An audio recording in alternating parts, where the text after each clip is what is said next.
Who should run the city jails? What's the price tag for asylum seekers? And a new documentary about a colorful congresswoman who helped break the glass ceiling. The Point starts right now.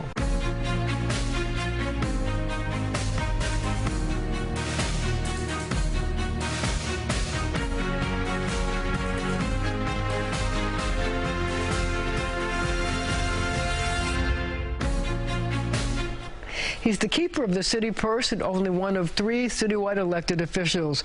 Comptroller Brad Lander is my first guest, and I just want to point out that as we're taping this show, a federal judge is holding a hearing about whether there should be the appointment of a receiver to run the jails. This is important because you were among the first, if not the first, to say that the city needed a receiver to run the jails. Tell me why you think that. So a year ago, we set up a monthly monitoring. We set up a dashboard. The Department of Corrections just wasn't putting out data about, how many slashings and stabbings there are, how many fights, use of violence, whether staff are reporting to work or are out sick, the whole set of questions. And that information had not been being made public on a regular basis. So we set up this monthly dashboard. And after a year of monitoring it, the data is clear. There's a humanitarian emergency on Rikers Island. Things are not getting better. The city either can't or won't do what's necessary to make change. And so, yes, I did come out and say I think we need to appoint, the judge needs to appoint a federal receiver who has the power to make real change there. So the question I have is this. The problems at Rikers go back. Long-standing. They're long-standing. And they got worse during COVID. Yes. Because correction officers started calling in sick in droves and violence increased. And quite frankly, Rikers wasn't the #1 priority of Mayor de Blasio at the time. He had to deal with the pandemic. Yeah. So is it fair to say that after only 18 months, the mayor should be replaced? Should he be given more time, or is 18 months enough to have started a turnaround? Well, first, as you say, this is long-standing. The Nunez case now dates back almost a decade. So, and the problems at Rikers have been growing through the last several administrations. And for a range of reasons, no mayor has been able to really fix it. You're right, it got worse during the pandemic, but things are just not getting better. I mean, we looked, for example, at the percent of people who make their medical appointments, and it's 21% worse now than it was a year ago. And you got to be able to get people to court, to get people to their medical appointments. There are things much longer standing that aren't about Mayor Adams or Commissioner Molina, like the fact that 1 in 5 people, over 1,200 people, have severe mental illness, and they're not going to be able to get the help they need there. But fundamental change is needed, and I just don't see how it happens without a federal receiver. So because you're the keeper of the purse, I have to ask you the money question. There are many people who say that a federal receiver will cost the city more money because you're going to need a whole bureaucracy for the receiver. Is that something the city can afford to do at this time, given everything else that's going on in the city? I mean, let's start by observing that we're spending over $500,000 per person for a year to detain a person for a year at Rikers. $500,000 per person. I mean, not everyone is there for a year, but the yearly cost of detaining someone at Rikers is over $500,000. So we are already spending way too much money. Our ratio of correction officers to detainees, 4 times the national average. So the problem is not that we're not spending enough money. We are not getting the safety and the secure system that we need for those resources. I really do think a lot of what's needed is a management change. There's going to have to be some changes in the workplace operations and how people report to work, are assigned to their posts, how they're tracked, how we make sure people get to their court dates, how they get to their medical appointments. A fundamental change in management is critical. Of course, the receiver will cost some money, but if they can make operations safer, so we don't have people dying there, and more efficient, I think in the long run we'll actually save money.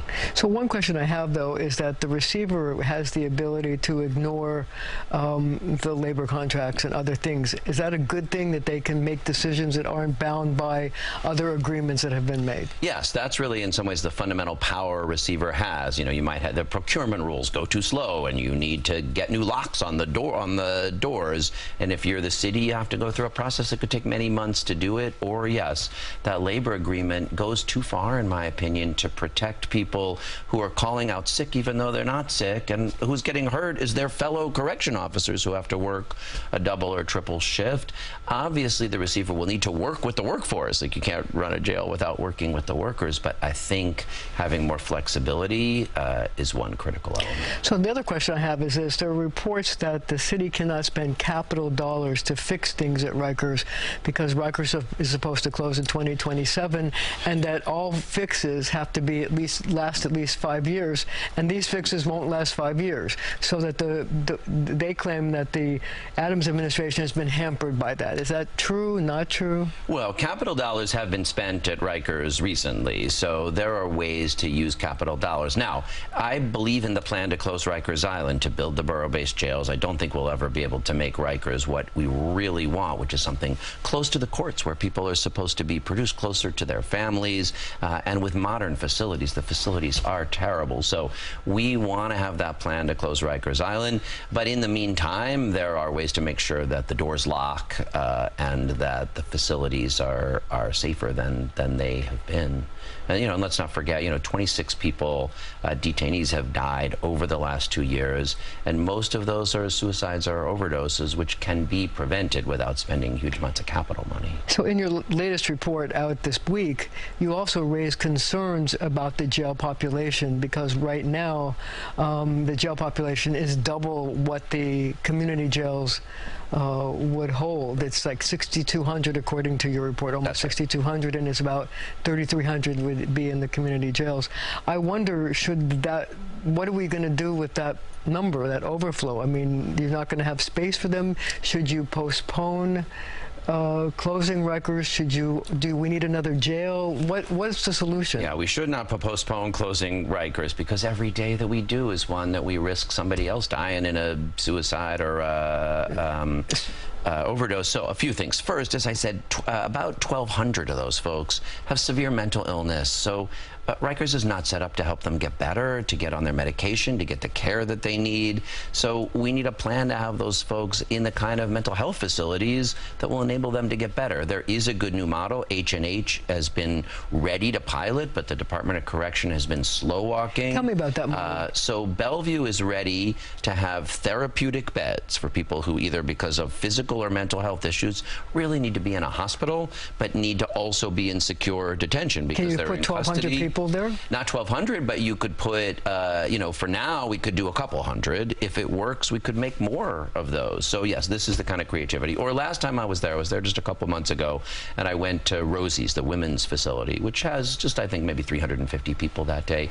I talked to 30 or 40 people. Honestly, I didn't talk to one person who needed to be in jail. These were folks who had a shoplifting charge or a drug charge. They could be being supervised in the community, awaiting their day in court.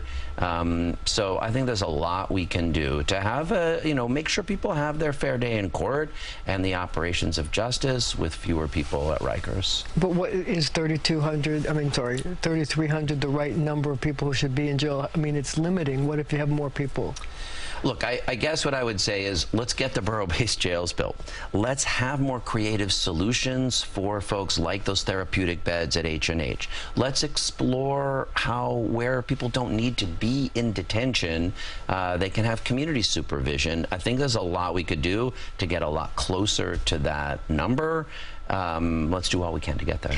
Last Rikers question. So if you could talk to the judge in the federal case and testify at a hearing. Yep. What would you say to her? First, I would say you need to appoint a receiver. Second, I think I would say here are some people that are smart about who that receiver should be, because obviously she's never appointed a receiver for the New York City jail system before.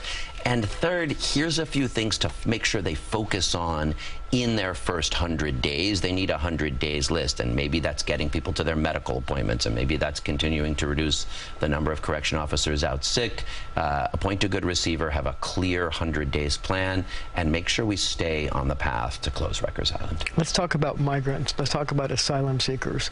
Big development when the Attorney General has decided not to represent the governor in the asylum seeker case and the right to shelter case. What's going on?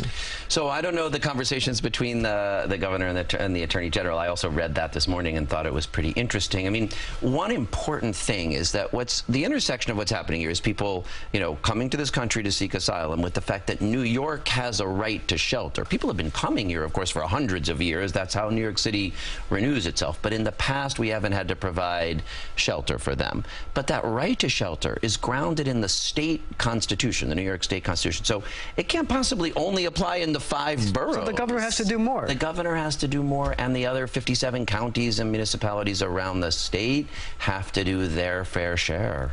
So we only have about a minute left in this section, but I'm wondering, the mayor says we have to cut costs, the cost of migrants. You're the man with the calculator. Is it possible to do that? Well, let me give an example of where we could do things a little wiser.